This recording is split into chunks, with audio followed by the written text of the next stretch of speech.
next question. It is true when people facing adversity because of the ego, unlimited desire, cannot fail in life. So how to deal with unlimited desire? Unlimited desire? Crikey, I don't know what you're talking about. I know that sometimes like desire just gets you into trouble. So there was, actually about the Datto thing, I was going to tell the story, so I'm going to go back on that one again because it's a great story. There was an old lady in Sri Lanka, lived up in the countryside. She came to visit her her family in Colombo. And she was a very, very simple woman, but very devout Buddhist.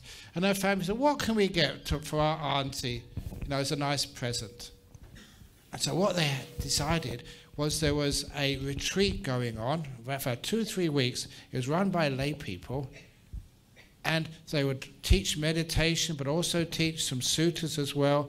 And at the end of the retreat, they would give you a little test, an exam.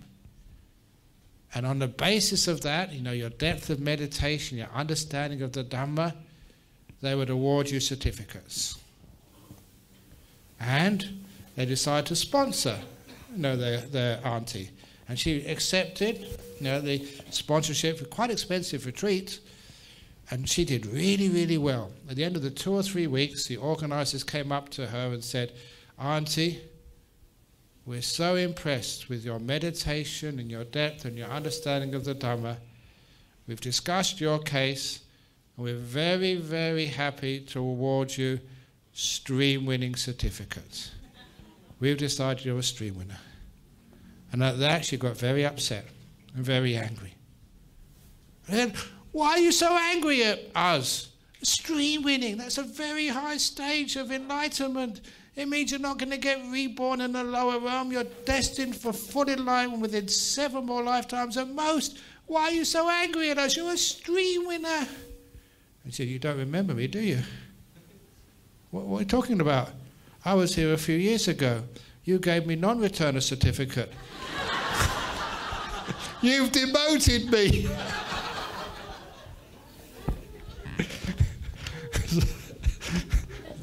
So don't give certificates out.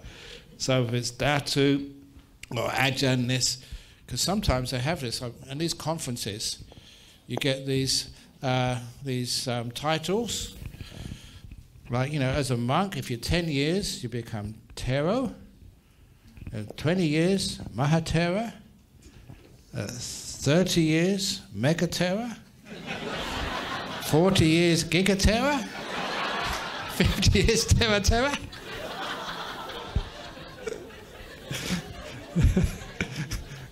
Most venerable, extremely most venerable, ultimately extremely most venerable. There's something wrong there, isn't there? So that's why titles, lay people can do that, but as a monk, if you want to do that, fine, but you don't sort of spread it around. Right, next 2 questions quite similar. Okay. As a Buddhist, is to let go, but in business and career, you need to acquire more. What should a Buddhist do?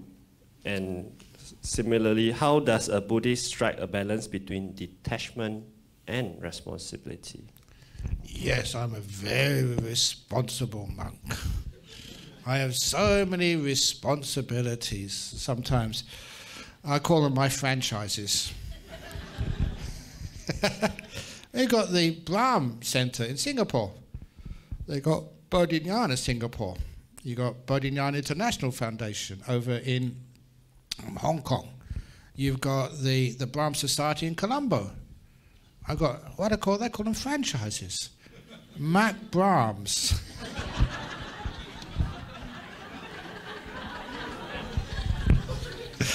And the BGF is a sort of, I come here you know me for many, many years, so this is like a semi-franchise. I haven't fully taken you over yet, but give me time.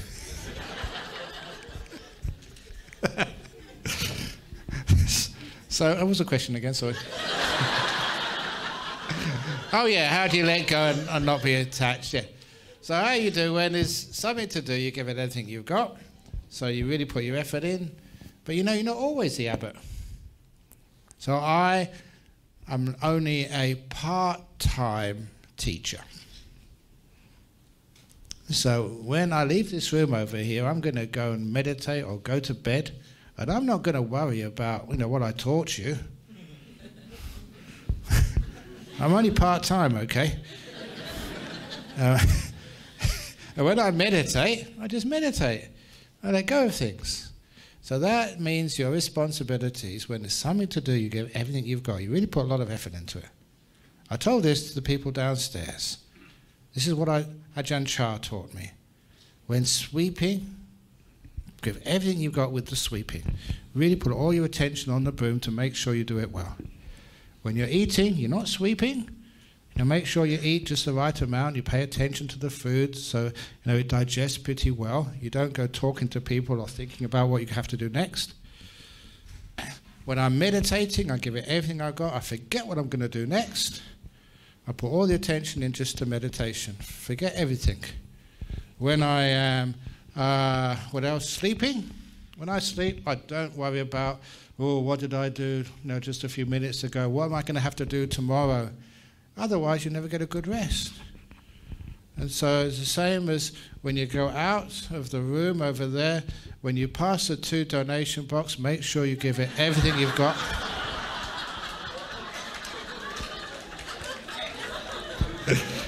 That's what Ajahn said, give it everything you've got.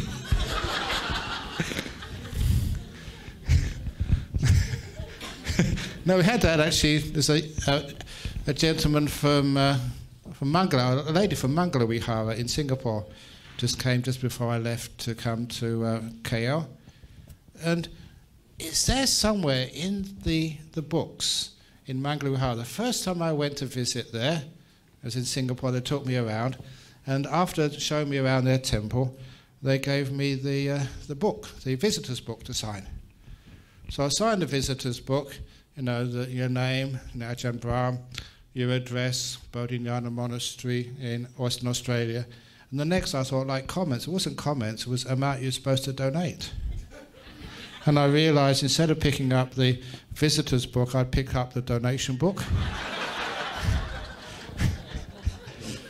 And I'd already put the name in there and the address. If I put nothing in there, that wouldn't look very good, would it? You know, stingy monk. So I thought, what can I put in there? So I wrote in there, Ajahn Brahm, Bodhinyana Monastery, amount you're going to donate.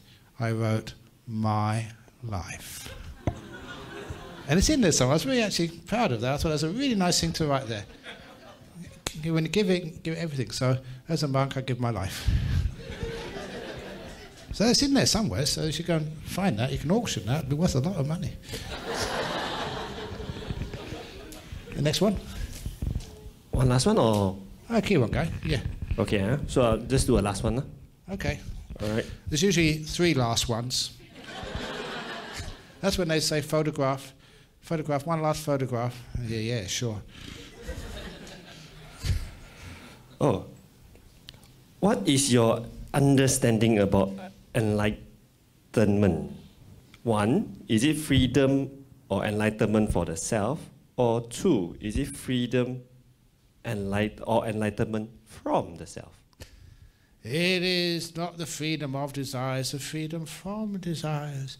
It's the end of having your photograph taken. It is the end of all questions. Freedom, peace at last.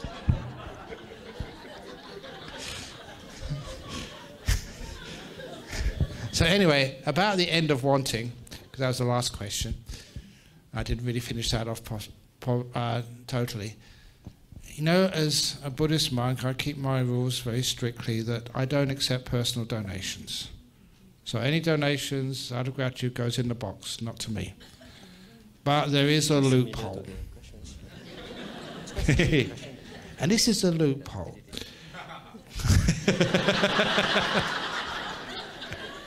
And the loophole is, you can't give me money but you can say, look, you really helped me out a lot. 500 ringgit. What do you want for 500 ringgit? You can't give me the money, but you tell me any requisites, anything I want. So people did that the first time. I helped someone in Thailand, and they said, 100 baht. What would you like for 100 baht? My mind went blank. And this poor gentleman, he said, look, I'm busy. I've got to go to work to earn that money. So I had a good idea. I said, look, you come back tomorrow, same time, and I'll write out a list for you. He said, good idea. So he said, I don't want to give it to the monastery. I only support the monastery. This is for you because you've helped me personally. So I went back to my room that night. I think, what do I want for 100 baht? And all I had to write on the list was the cover of a mosquito coil. I didn't have any paper even. So I wrote down the first thing, like a little exercise book. Nothing fancy, just an exercise book so I can write things on there. And also, just writing with a pencil, which was almost to the end. So just a simple, like, ballpoint pen. Not a Parker or Mont Blanc or anything, just Bic, anything you can write with. And I was writing by candlelight because we didn't have, that's all I had no electricity. So the next thing I said, one of those little oil lamps I can carry around, for that. And so I put an oil lamp down. At the same time, I needed a flashlight because, when you go through those jungles, there's snakes around. And they look at your toe and they think that's a sausage to eat. They've got such short sight. So they're very dangerous. So, yeah, a flashlight, but then actually some sandals. My sandals were falling apart. And then I quickly figured out that 100 baht was not enough. And once I put that in there, they were all really, I don't know how I'd managed without them. So I couldn't actually cross anything out. And as I was trying to cross things out, I thought, actually, I need an aerogram, to actually just send to my mother. I haven't written to her for quite a long time. And then I realised what was happening. The list kept going longer and longer, and even 1,000 baht wasn't enough, not even 10,000 baht. I realised what was happening. I took that piece of paper and I threw it into the spittoon. And the next day when that man came and said, what do you want? I said, don't you ever do that to me again. I was such a happy monk when I had no money to buy anything at all. Now you got me into all this desire, which is endless. So it's much nicer to being poor. I don't have any money, so I don't need anything. I can't get anything. Oh, what joy. Because the amount of choice you have these days is so endless. Just like, this refugee came to Perth recently. And, he went to the supermarket. Couldn't believe what you can buy in a supermarket these days. He had, instant mashed potato in a little packet. It's a powder. You just add water, boiling water, stir it up, you get mashed potato. Just like that. So, wow, where I came from, he said, you have to plant potatoes into the ground. Wait till them to grow. When they grow, you pick them up, you wash them on the outside, you boil the hell out of them, then you smash them up. That's the way you get mashed potato there. It's just, in the West, it's just so amazing. He went to another place, instant milk powder. Just powder, you add water, hot water, stir it up, you get milk. He said, in the old country, you had to find a cow, make sure, weren't kicked in, you're just pulling its udder with a bucket, and then that's how you get your milk. A lot of hard work. But what really, really surprised him, we went round another counter, baby powder. Wow, in the old country, you had to get a wife. In the West, you just get baby powder, you just add water and you get a baby. That's only a joke, okay? Okay, very good. So that's choice, yeah. Okay. Yeah, that's okay. right. So thank you very much, Ajahn, for the sharing of the night. Before it ends, can I invite everyone and Ajahn to do a sharing of merits? Yes, sir. With all the spirits, the non-alcoholic ones, that is. So let's put your hands together in Anjali. Idam, you can join in. Idam menyatinang hotu sukita hontu yatayo. Idam menyatinang hotu sukita hontu yatayo. Itam me nyatinang hotu sukhita hontu yatayo. Now the three sadhus. Sadhu. Thank you once again to Ajahn. Let's give a round of applause.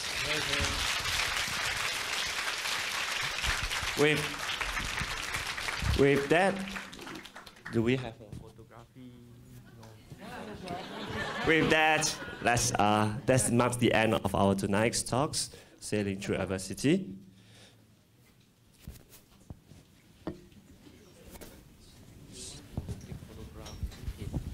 Anyone?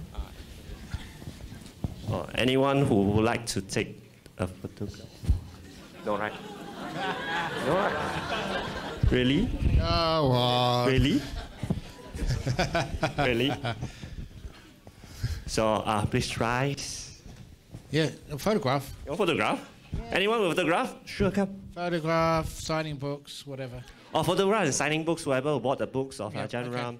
Good, bad, who knows? Yeah. The art of disappearing. Yeah, I'll come just down.